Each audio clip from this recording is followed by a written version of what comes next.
ত্রিপুরায় এক পুজো হয়, পুজোর নাম কের পূজা। কের পূজা ত্রিপুরার রাজবাড়ির পূজা।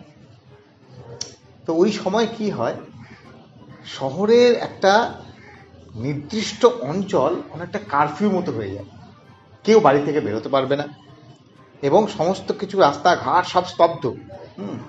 দেখা যাবে মোটামুটি ঘন্টা দুয়েক এরকম একটা সময় থাকে, যেই সময়টা এরকম একদম পুরো শহরটা কিন্তু স্তব্ধ হয়ে যাবে। ওরকম একটা সময় একটা লোক রাস্তায় চলে এসছে ভুল করে। এবার পুলিশ ধরেছে, হ্যাঁ হ্যাঁ তুমি কই দাও, বলছে ও আচ্ছা আচ্ছা, মানে লোকটা বুঝে গেছে কিন্তু, আচ্ছা আচ্ছা আচ্ছা ঠিক আছে, আমি আমি যাইতেছি, আমি যাই। বলে না না না না, যাইতে পারতো না, যাইতে পারতো না। বলে আচ্ছা তাহলে আমি থাকি।